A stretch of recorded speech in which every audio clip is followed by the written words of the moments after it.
Hello and welcome. I'm Jennifer Shlomovich, and I specialize in helping busy women simplify plant-based living so they can improve their health, have time, and feel supported, even if their family isn't on board. Here on my channel, you'll find insightful interviews with inspiring vegans and practical tips on a variety of plant-based topics. Whether you're just starting out or looking to deepen your journey, my mission is to be your supportive resource and guide. Subscribe now and join me in living a healthier, more confident plant-based life. Today, my special guest is Vegan Susy, who is one of the founders of vegansusy.com, a dynamic platform dedicated to empowering women in their 40s, 50s, and beyond to achieve sustainable weight loss and long-term wellness through a whole food, plant-based lifestyle.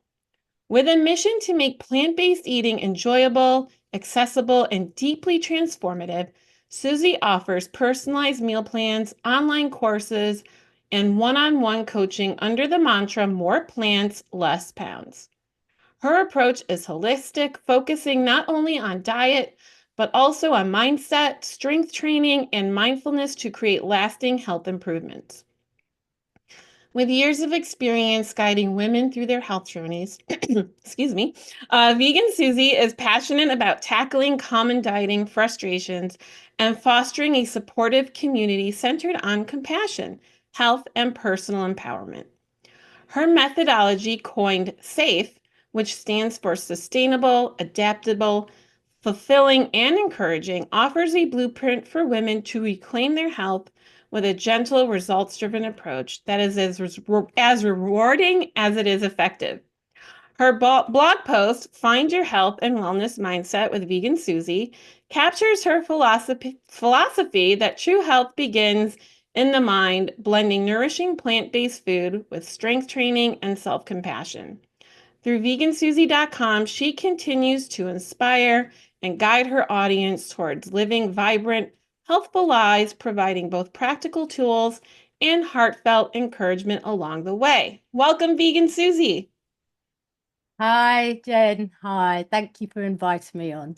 It's so nice to have you here. Yeah. Sorry I messed up a little bit in the intro, but I figured I'd keep on reading. Oh no, that was fine. I'm the same. I'm terrible. I always get tongue-tied.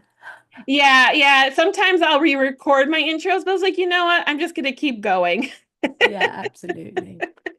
But anyway, it is so nice to have you here. We met a few months ago and we've always Yeah. had great conversations. I feel like we're very aligned and on similar missions of just helping women improve their lives by eating more plants and Mm, and just taking better care of themselves. And so I'm mm. really excited to have you here today to Thanks. talk about the power of plants and just also just taking care of yourself. I think women, we struggle with prioritizing ourselves and our needs. We put everyone else first, and then we feel guilt and shame if we do something that feels better to us, but someone else may not like. And so I feel like, it's so important to provide a space and encouragement for women to take better care of themselves. Mm. Definitely. Totally agree with you. Yeah. So before we get started, I ask my guests, what is your vegan story? So, well, mine started 2005. I met my partner, Paul, and when we first met, I mean, even now it's quite rare to meet a vegan, let alone back in 2005. So I met Paul and I was really intrigued, because it's when you're not used to it, as I say, now it feels a bit more familiar. And especially when, you are a vegan and you know more vegans, but back then it was so, strange and intriguing. And I remember thinking, I could never be a vegan. It just seemed so restrictive. And, also being a real foodie, you're just used to, what you're eating. And also, it was also quite interesting introducing now my new partner to the family. because that's also a big thing, isn't it? You know, it's not only what we do or what we're interested in, because everything that we do affects our family and friends, which now in hindsight, and well, even at the time, it's taking that into consideration, and you only realize how it affects your family and friends when you take yourself out of the norm, you know, because it wasn't affecting anyone before. So I didn't feel I was different. But as soon as you become a bit different, you start hearing things, seeing things in a totally different light. But I've been, you know, really, really lucky because my family and friends are really supportive. You know, apart from always the initial, I mean, even myself, you know, I used to make the initial vegan jokes because it's so unusual and strange. You know, you're the butt, vegans are the butt of jokes at these gatherings and meetings. You I know, certainly how do know you, this. you know, it is the butt of joke because you're not used to it, and you think the stereotype thing is protein. I mean, that's got to be the number one issue that people think, you know, how do you get your protein? And do you just eat celery all day? You know, it's really funny how these stereotypes, or when you're not used to it, how you perceive something. You know, and we've all been there because I wasn't born a vegan, born into, you know, a meat eating family, but they've all been really supportive. So I've been very fortunate. I know some aren't so lucky. So it isn't an easy journey if you haven't always got that support. So I tell you, since, I mean, even Paul says about it now, because of our journey and where we are now, you think, how did you survive back then? Because your support was, if only you had your close knit, because you didn't have that support like we've got now online, you know, and how we've met. And so it's much easier now to get advice and support if you're looking to slowly, you know, change your habits, or, you know, in that transition phase. So met Paul 15 years ago. You know, family have been very supportive, and at first it's so funny, I even remember my first meal that I prepared for him. It's funny, isn't it? Because when you're faced with something different, you make it more complicated than it actually is. I first cooked for him. um or something's just popped up on the screen. I first cooked for him, we laugh about it.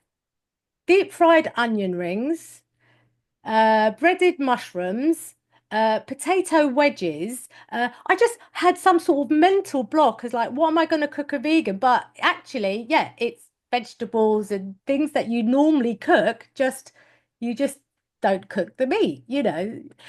So, but they've supported, and they've, you know, in when they're cooking something, you just get to realize, and what I slowly learnt to realize, that instead of cooking with meat, you just use, you know, you're cooking already chickpea curry, for example. I've got an Anglo-Indian background, so we have a lot of curries. So it's just making those minor swaps. So yeah, met him back then, and naturally being with him, even though I didn't turn vegan, our household was pretty vegan. I think it was more, yeah, it was pescatarian. I had a slow transition. I already actually wasn't having milk because years ago I did exercise courses, and I trained to be a trainer and teach exercise. And I remember through those courses that I'd met women and taught me that we can't actually break down the enzymes of milk in our bodies, especially as we grow, you know, older. So I'd already been having soy milk for quite a few years before meeting Paul, but slowly, just through ease at home, I wouldn't have, you know, meat. I think I occasionally had dairy, but when I went out, I would then have what other people were having. But you know, like naturally, when you're surrounded with people, you pick up what you're, you know, when you're surrounded, you are, as they say, you're a product of your environment. And I was slowly picking up information here and there, and started to watch documentaries, which one that really stood out to me is Eating Our Way to Extinction. Mm. Cowspiracy. Have you seen those?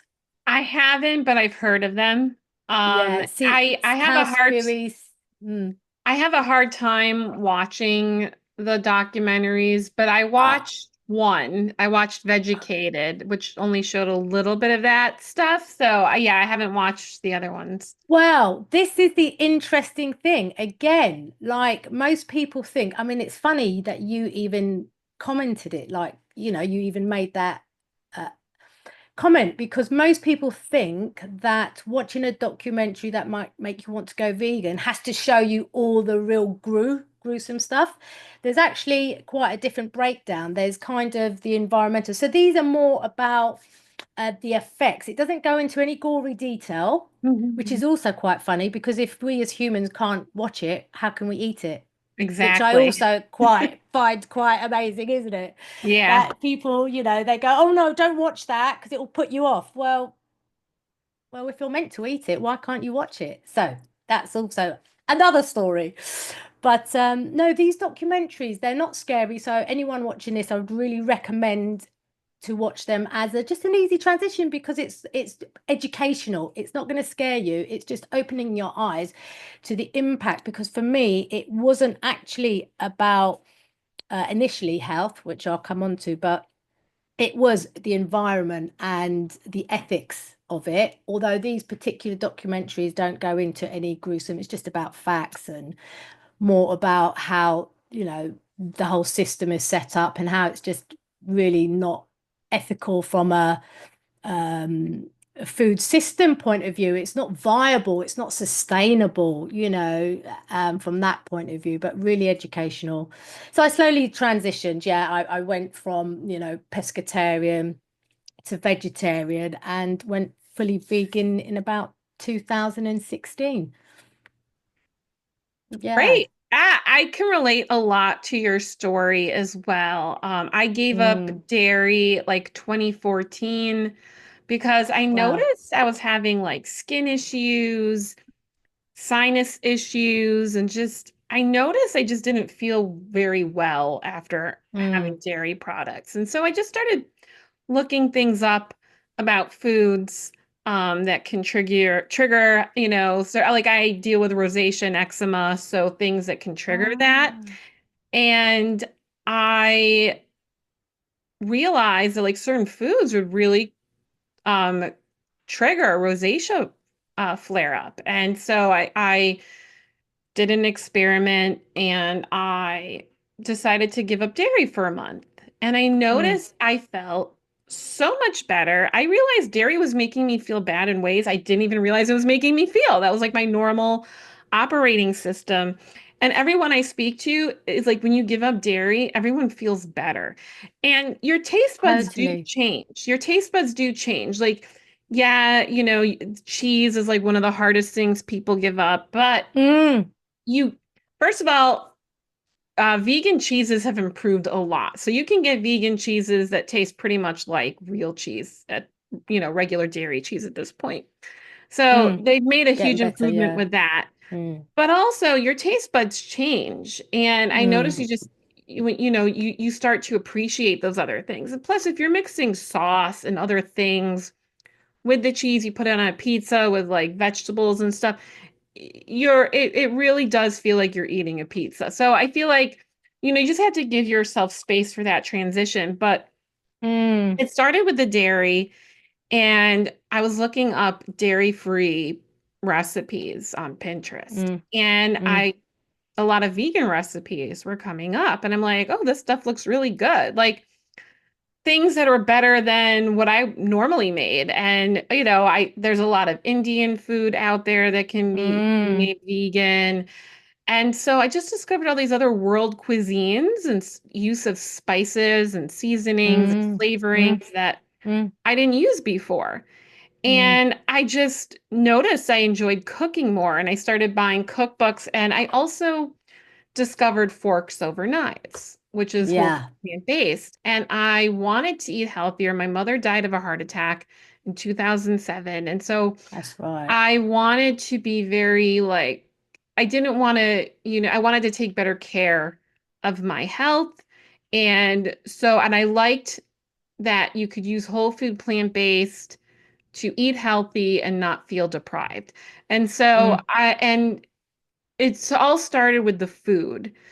And then I mm, watched a documentary. I watched Vegucated, which was about mm, a group of people in New York City who were learning about veganism, and they had to like try it, and the cameras just followed around their experience, and they were being educated on all the different aspects of the animal agriculture industry.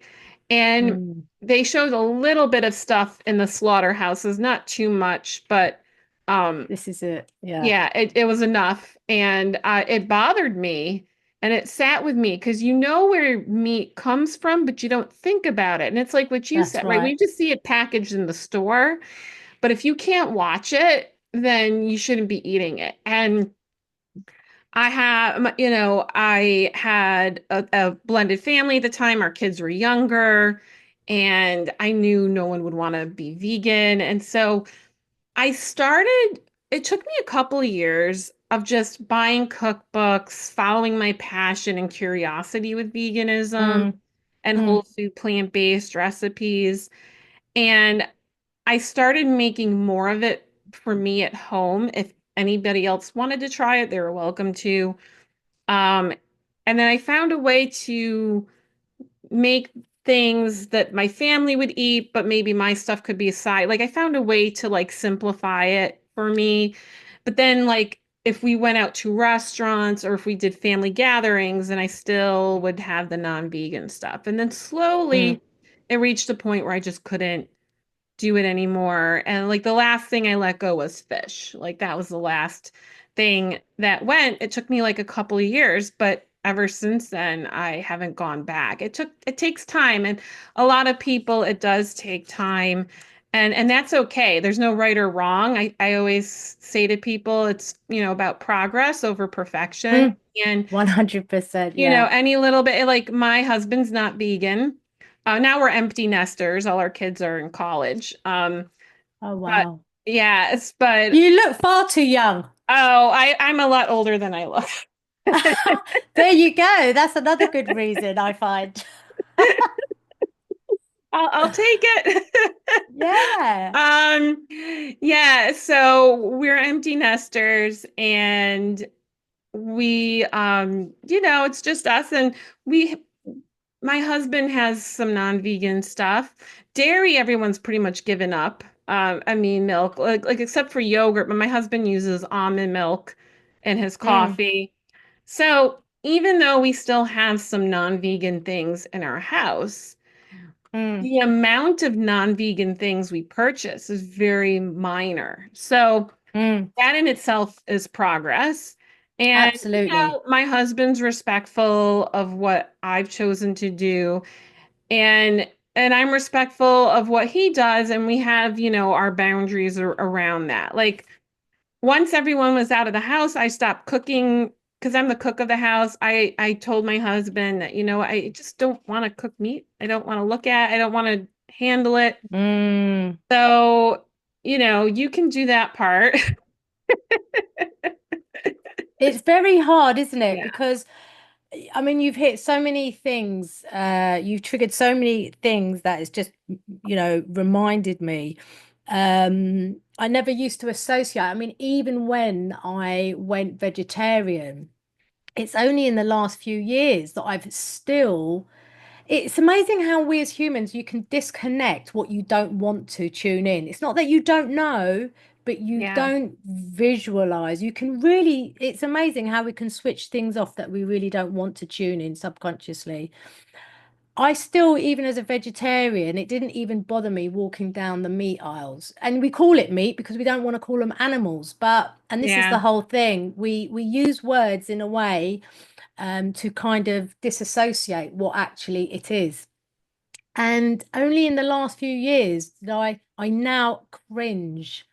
I am now, someone who literally has to avert my eyes because all I see is what that animal has been through, you know. Yeah. So you know, that's quite a thing. But you also talked about something really poignant earlier from the whole transition again. So, you know, going vegan, one mostly vegans do it for health and um rather for ethics and the environment, I would say. And that's why I think this new phrase has come out, has been coined about plant-based, you know, because I remember when I was first introduced to plant-based, I I never forget. I was in a Zoom meeting or online actually in a group in a vegan group because as I said I'm a foodie. Joined groups for support, ideas, expand your your meal repertoire and ideas. And I remember someone saying vegans aren't healthy, necessarily healthy, and I thought I got quite defensive because, like you do, when someone challenges your Mm-hmm. beliefs, what you're doing, which is what happens all the time when you say that you're a vegan, people already feel defensive, don't they? Like Yeah. challenging what they're doing. And then I felt the same thing again. You know, vegans aren't healthy. So I was quiet in the chat, but this was when I first heard the coin, you know, the phrase whole food plant-based. And at the time I even found it confusing, but how I feel now, it's kind of a separation because I think veganism it is more about, and that's why it's got a bit of a bad reputation, because they're, you know, you've got real activists, which I think they're heroes myself because it takes brave people to really go against the status quo and making change. You know, all movements started with, you know, the minority to make change. But I think that separates it because, you know, veganism it is generally about animals in the environment, but the whole food plant-based, when I was first introduced to that, did some research whilst feeling a bit defensive, and it just made total sense because you can still be an unhealthy vegan, you Yeah. know, if you think about it, you can live off chips. And now with the industry, because this is it, the food industry just provide for their benefit, don't they? To make money. They're not doing it to make you healthy. So that's why, you know, in our busy world, fast foods and then we sort of buy into it because we're leading fast lives. So we want fast food. Kind of goes hand in hand, you know, slow down your life, you can then cook better food. But for the whole food, it makes sense that you're buying food in its original form, whole food. And again, it took me a while to kind of break down what that really was. And the more I looked into it, um, I came across T. Colin Campbell, and then the China studies. So I Mm-hmm. read that book, and that was a game changer. So again, as a resource, that would be good. I've got to remember to put that, you know, in the notes. And even T. Colin Campbell for anyone wanting to look at it because his resources are fantastic, you know, online. I mean, he's a legend, isn't he? And then, you Yes. know, Dr. Michael Greger. I mean, the science is there. And again, once you're open to something and you invite in that information and you look it up, you it opens you to more information and more, and it just kind of made sense. And then I started to introduce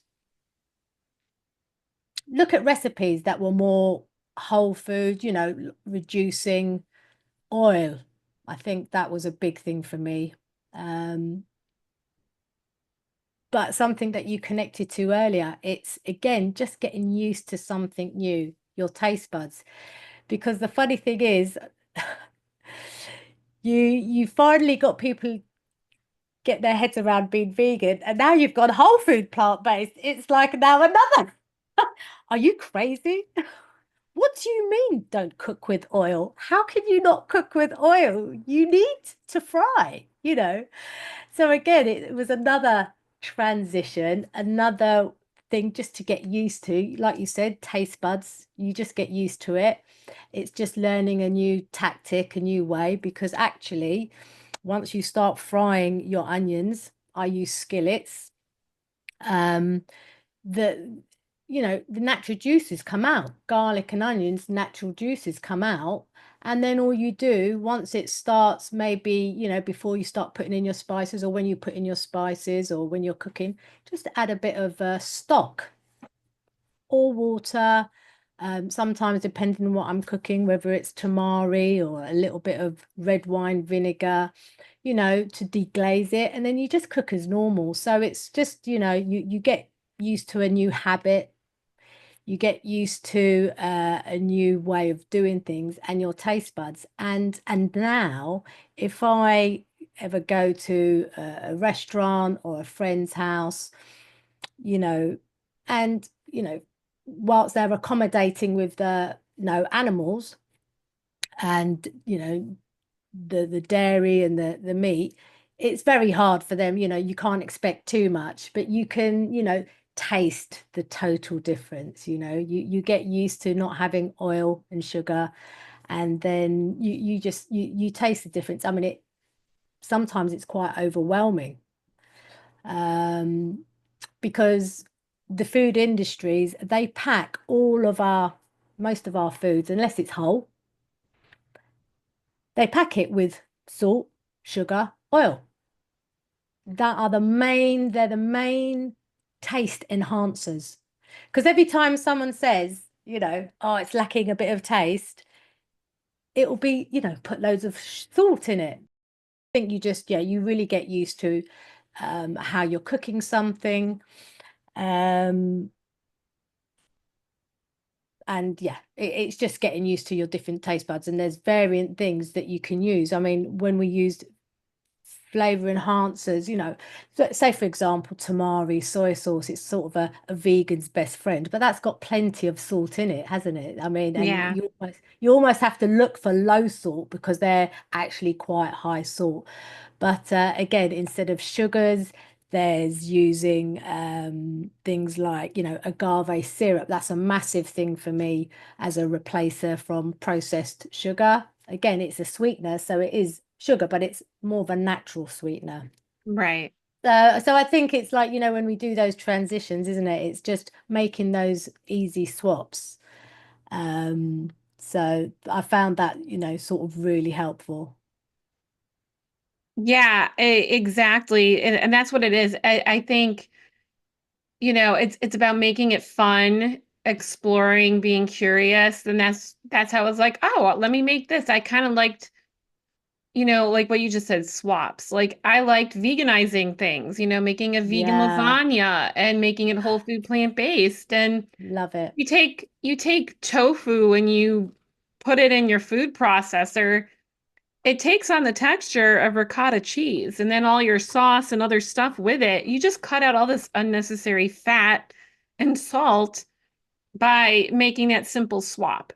All right. And then Yeah. there's other nutrients in the tofu that you're not going to find in the ricotta cheese. And so there's so many different ways that you can still eat healthy, not feel deprived. It's just about swapping with healthier ingredients. And the other thing I wanted to add too is Mm, there are a lot of non-vegans out there who eat unhealthy as well. I think it's just vegans where it's easier to pick sure. on us. Oh, you're not healthy. Sure. There's this processed food, there's that processed food.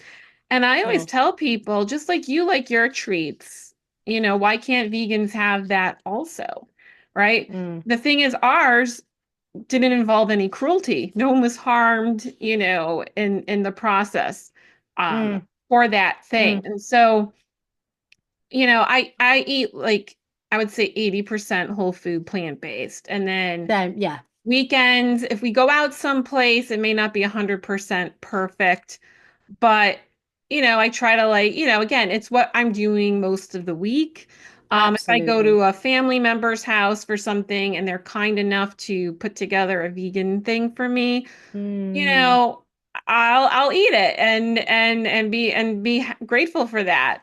And so I try not to make things mm, too difficult for people. And so absolutely. it's finding that balance and whatever that right balance is for you. It's just figuring out and just starting and start small. I feel like because that makes the most sustainable change is when Yeah. you start small and it becomes a gradual process. I wanted Mm-mm. to ask you more about Mm, your business and how you mm. work with women. It sounds like you offer a lot of great services, and I like your approach of it being holistic.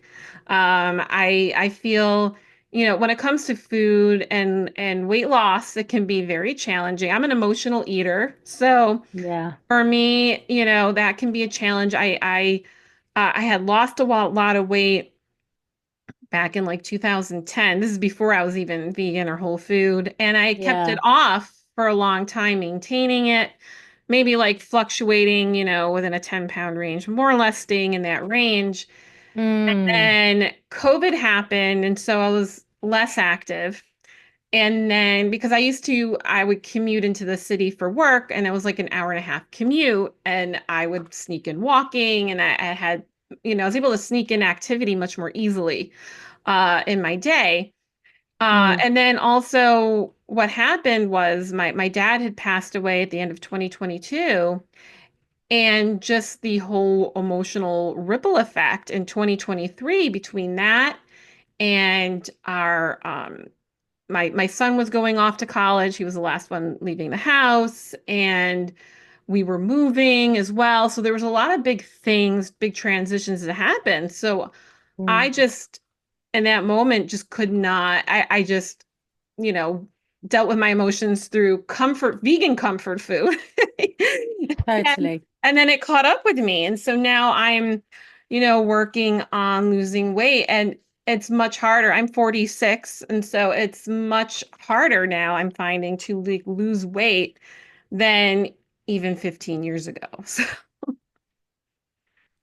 So yeah, I totally relate to you. And it's I hit, I hit 50 in COVID, and that was a big game changer for me. So again, like you, I think big changes in COVID happened for a lot of people. But also you've mentioned another thing, that using food as a vice for comfort, and I love that saying. I've heard it in one of the podcasts that I listen to. Don't treat food as therapy. It's not therapy. It's energy, but we yeah. do, don't we? It is a comfort, and some people use it, and some people use alcohol. It will be the same for alcohol or whatever ever vice. And I think it's kind of recognizing that, and it's not easy. I find it easier with food. I don't use food really as a vice, but I might have used it at the weekends, alcohol. So I'm working on, drinking less alcohol. And then for whatever your, like you say, your comfort thing might be, your little stress reliever, your little release valve. So, if it is food, it is difficult. But I think for me, it's finding those triggers, whatever that trigger might be. So for example, I used to use Fridays as a reason or excuse. Oh, it's a Friday, so I've had a busy week, so I'm entitled to, have a good drink now. And I had to just try and train my brain just to use something else instead of having like a beer, a cider, or whatever it would be, just to have a fizzy soft drink. I then created another go-to. I turned one of my ginger shots, like making a ginger shot. I added sort of sparkling soda with it, and I used that instead of Oh, sorry. I have having. to my That's all my right. battery is about to die. Sorry. Oh Oh, my God. battery full. Yeah, it was mostly full before, but I think with like, okay, sorry about that. Yeah, That's so you're okay. talking about the ginger shot. Swaps, yeah, but doing like a swap. So in your head, because I think we do things definitely, we do it out of habit and what we associate a situation or a place. So I find most people, when they turn to, definitely, if they normally turn to food for stress, every time then they're stressed, they will turn to food. And if we can find another vice or something else to distract us from it, I find, that helpful. Or again, making a swap. So if we are eating something, then swap it for, I don't know. So instead of like, if you're a savory person, having crisps, maybe swapping it for, I can get hold of, like flavored spiced chickpea from Asian shops. They're like chickpea Mhm. kind of snacks. Edamame, there's edamame beans you can get as snacks. So there's, again, it's always these small little changes you can do. You don't have to then go, no, I can't, ever eat any snack again or use some, because whatever level you get to and you've made a small change, then once you're there, it will be something else after. Then you can step it up, ramp it up. As I said, I also reached, so I'm 50. Oh, God, do you know what? I don't know if I do that on purpose, but I think once you reach 50, I don't know if I purposely try and forget my age. No, no, I'm yeah, 54, going to be 55 this year. Um, yeah, you feel like it changes, your metabolism. I remember I even joke about it with an old school friend of mine, how we used to just eat loads of chocolate and crisps. I mean, when you think back to how much we used to eat, it's outrageous. But just through what I've been learning, it really is maths. And I mean, it's a combination of things. And like we know with diet and health and lifestyle and everything around us, it's not just a result of one thing. It is a combination, but we can help it in the sense of helping our metabolism just to keep active, because we might have slowed down as we've got older. As we get older, we naturally slow down because we're working, and especially if we're in sedentary jobs, like you're working on a screen a lot, sitting down. I too, now I changed my job where I used to be more mobile. So those things make an impact on our metabolism and our, just our energy levels, because weight is it's purely maths, and it is simple. I am going to just simplify it in the sense that it's energy out versus energy in. And if you're consuming more energy, calories, and that's just a number, it's not a bad word, it's just our energy, it's just a description of food and what it is, and drink. If you're consuming more than you're expending, like you're using, it will just stay on your body. I mean, it's kind of as simple. And when I kind of simplified it for me, it kind of made it easier as well. And I think as we get older, staying active is like really important, not just for using your calories, but also it just makes you feel better. Again, it's a combination, isn't it? Keeps you mobile, agile, it helps your metabolism, which is really important, which is why I teach, I've always done strength training, I've always done exercises, variance in consistency in my life, and probably the benefits, because depends if I'm sort of sabotaging it with overeating, over drinking, or whatever it may be. But always done exercise because it's so important for our body and tone, for balance, for core strength, and for doing different exercises, whether you want to start, if you're not really active, even just doing walking, cycling, your basics. But again, as I've got older, I've realized the importance of strength training exercises. So it helps with sarcopenia, muscle wastage, and that also helps burn calories even when, you're not exercising. So it helps with body tone, skeletal muscle, strength, because as we age, you can lose balance, and you're losing your mobility. So it's really keeping that activity going to keep with your metabolism combined with obviously eating healthier. And as you know, the good thing about whole food plant-based is it's high in nutrients and it's low in calories. Whereas our fast food system, our fast food go-tos, which, we all do, like you say, 80-20 rule, it happens. But if you rely more on the fast food, junk food, what you're doing, you're having high calories, low nutrients, which is a vicious circle because then you want kind of more food because it's not necessarily you're hungry, it's just, well, your body's hungry actually for nutrients, and that's what it is. And that's why you can just eat loads and loads of crisps and loads of um, foods that lacking nutrients. And it's funny though, because actually, when you eat even more protein, so even swapping peanuts, crisps for peanuts, you find you can eat a lot less peanuts because at least it's giving you some sort of macronutrient, sort of a protein. So it's kind of making those swaps. But yeah, we've got, I think, with our age, we've gone less active. So I think it's just keeping up your activity and making little swaps. If you are not working from home, you're out and about, you get a bus somewhere, maybe, um, get off a bus stop before or start cycling, see if we can introduce it in different ways. I know a lot of people say, oh, I haven't got the time.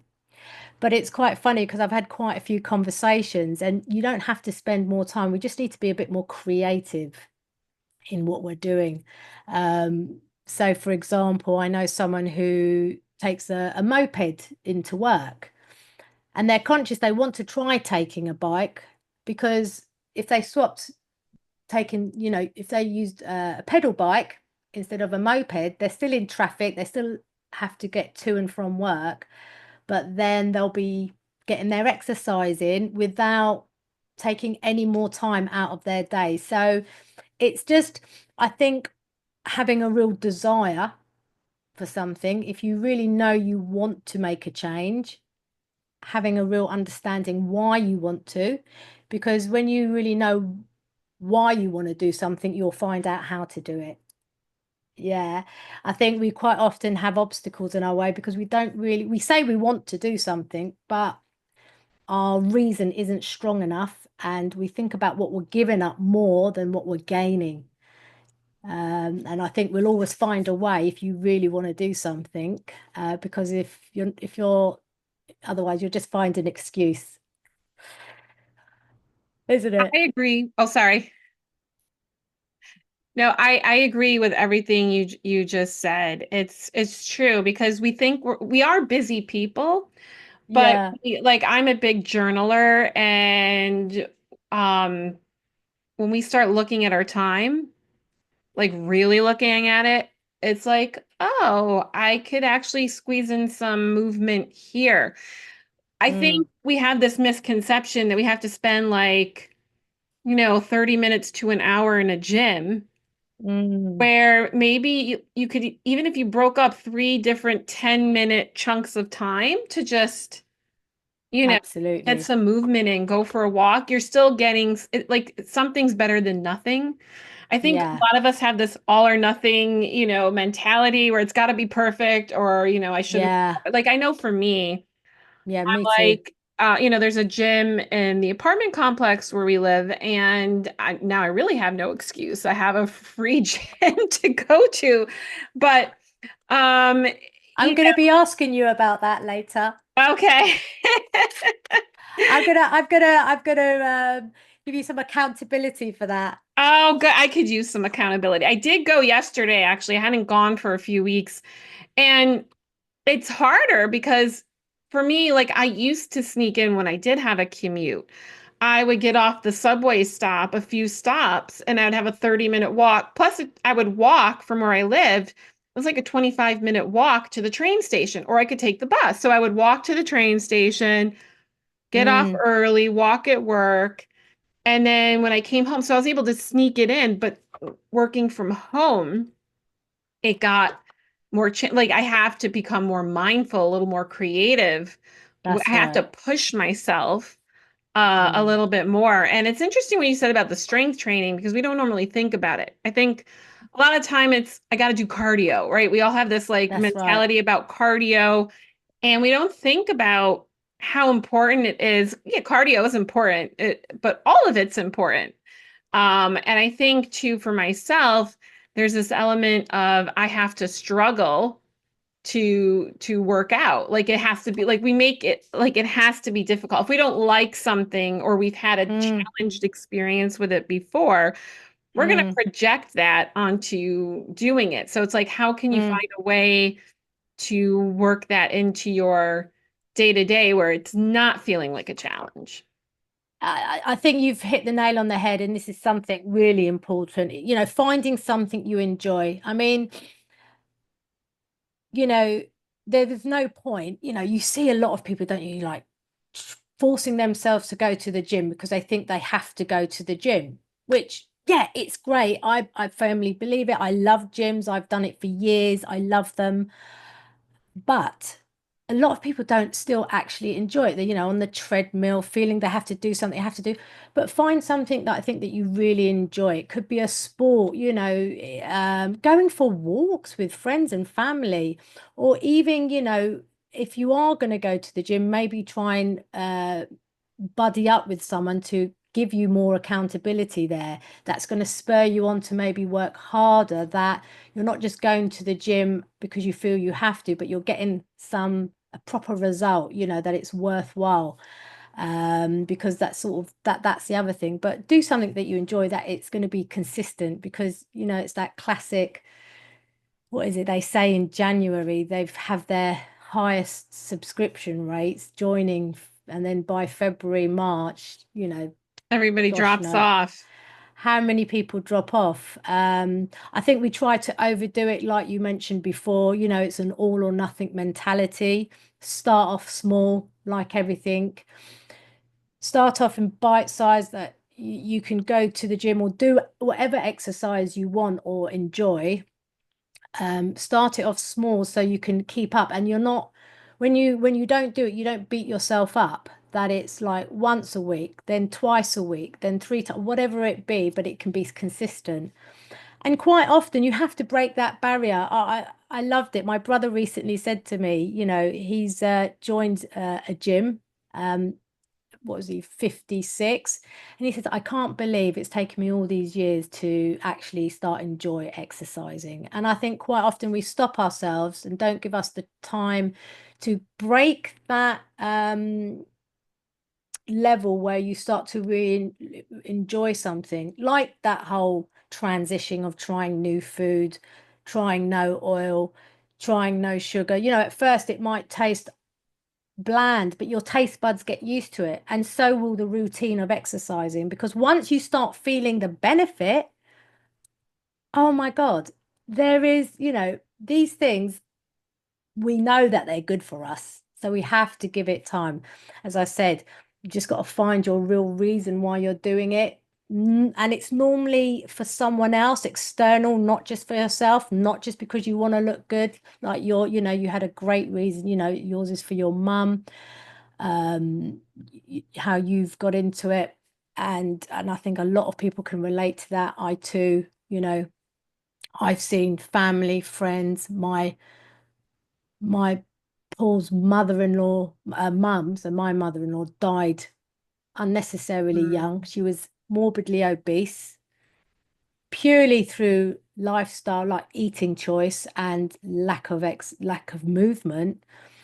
And she died young, and it's just such a shame, because my daughter now doesn't have her grandma. And if you look at those external reasons, that should be enough to motivate you to do things that not only going to help you, but help influence and model for other people around you. Because you're not only helping yourself, you're helping your family and friends. And it's just a win, win, win. I can't see, there's no negatives apart from trying new habits and waiting for those good results to happen. Because once you start feeling better, you'll want to do it more. And it's just a knock-on effect, with the eating, feeling better with your gut. I mean, unlike you, I didn't have any major health, you did it because of your skin condition and certain things. And some people do it for really serious reasons. I've heard some amazing stories how it's reversed diabetes, lowered their cholesterol, their blood pressure. I mean, it is as the father of medicine said, let thy food be thy medicine and thy medicine be thy food. Uh, and it really is. We've just disassociated ourselves from, the sort of the root cause of things. So once you start feeling the benefits, it's, I suppose just keeping up the habits. But we kind of stop. And I think it's being kind to ourselves as well. Like you say, it's not always as easy, and sometimes we fall back. But one thing I've learned is just to keep going forward, just keep trying, because we're not perfect and it is difficult and we beat ourselves up. You've got this one saying what you should be doing on your shoulder. You've got that other person inside your head going, oh, you can't do it. It's not for you. Or you're going to fail again. Or, you're having Yeah. this internal conversation. But you've really just got to, again, surround yourself with like-minded people to boost you, to help you, who are on the same journey, and yeah, who are going to help you move in that right direction. Yeah, absolutely. I agree with everything that you said. That's what got me to the gym yesterday, was focusing on how good I'll feel afterwards. Like I feel like the That's it. challenge is just getting yourself there. And then what That's I it. do is I bring my smartphone with me and I'll watch Netflix or I'll watch something on YouTube. And so I've given myself this like bonus, let me watch something I enjoy while I'm on the elliptical or on the treadmill. And now I just, knocked out an episode of a show, but I did it while moving. So I found a way Yeah, to pair it up with something that I enjoy doing. And I just true. really love your approach to things. It just makes it more accessible, more realistic. And it's just more understanding of we're all human. We're going to have those setbacks, but you can just dust yourself off and pick yourself back up again. And even if you are healthy, taking, which is now my motivator is to just, I don't want to develop heart disease and diabetes, which my parents have had to deal with. And so, Mm, mm, mm, um, having those things in your family, the younger you are and the sooner you start in cultivating these habits, the less mm, of an impact these types of things can have on you. You can prevent them as much as possible. And if you're someone who's dealing with something, a chronic illness, sometimes things aren't preventable, but just what you fuel your body with can help with the healing and just help with the overall sense of well-being. And so mm, wherever you are in your life, it's important to just be kind to yourself and just start simple. It's like that we got to go all in really, really hard mm, and just start small, even if it's just with one meal, right? And totally. 5 minutes and a 5 minute walk or, doing some jumping jacks. Sometimes I'll just start doing some jumping jacks for like a minute just to like get the blood moving. You have to do there's all kinds of things that we can do to help us feel better. Susie, I'm having a great conversation. Mm. I feel like we could talk forever. I I really know. chatting with you. It's so nice to just having this conversation with you. I feel like we can really relate to each other. But we have to wrap up in a couple minutes. Sure. What are some resources you would like to recommend for anyone watching? Oh, lovely. Well, like you, I've really enjoyed the conversation. I don't know. And I feel like there was so much more to talk about, that I had like all these notes. I wanted to, help, the listeners and just through our own journeys. But like you say, yeah, it's an You can always ongoing come journey. back. Yeah, I would love to. I I would would love love to have you to. come back. Make notes what we didn't do. Yeah, I would love to. That would be fantastic, because it's just about sharing, isn't it? And it's just constantly just gaining little snippets. And that's what I've learned as well. I re-listen to things over and over again, because you're just learning just a little bit, one thing at a time, making one little change. But so the resources at the top of my head, sorry, I was a bit unprepared. Oh, that's okay. So Well, some of the resources that I've looked, as I mentioned, documentaries, from a health point of view, I won't go through the beginning of my journey because I believe that most people, might be now just looking at the health side. So there's the documentary, What the Health, Game Changes. So it's nothing about, you know, any gruesome. It's purely on health and educating because that's the thing. Unless we get the right information, we're not going to be motivated to do stuff. So it's really important to get right information and to educate ourselves. Without education, we're not going to make any change. So that's what I've Absolutely. learned. Yeah, we need to educate ourselves, and not through just social media and what Twitter's saying, from proper resources. We don't want to be getting the wrong information. And the China studies, Dr. T. Colin Campbell. And of course, can I give myself a plug? Absolutely. Absolutely. Because that was going to be my next question. So, yes, please plug Oh, yourself.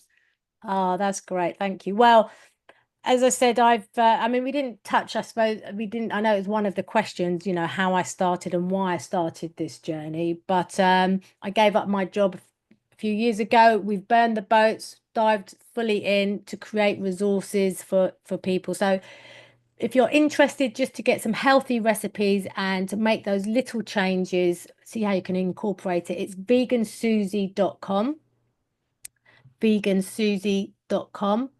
And I've got free resources, free recipes for, and honestly, I'm a foodie, so I like taste. So, try the recipes. There's condiments, and also big thing is condiments because we quite often use sauces that are actually really high in oils and sugars and salts. So Yeah. condiments are really easy and a great way to get more vegetables and salads on your plate. And if you've got really healthy condiments, it's a win-win. So you can do, and a big thing on that is, which we didn't cover, is a 50-50 rule, but we'll do that on the next podcast. That sounds like, yes, I would definitely love to have you back. Yeah, sorry, I'm running out of time. But yeah, let's definitely plan on having you come back. And it's so true. And I feel like condiments is like a really, even if you swap out your salad dressing, that because you can make a whole food plant-based salad dressing that tastes better than your favorite bottle dressing, which is filled with fats, oil, sugars and salt. And you can make your own dressing and it tastes better. And I feel like we're all about taste. If something tastes really good, we want to eat a lot of it. So if you have a really good dressing to put on your salad or any other or other good condiments, you're going to want to eat more of that thing because it's going to taste like what maybe even better.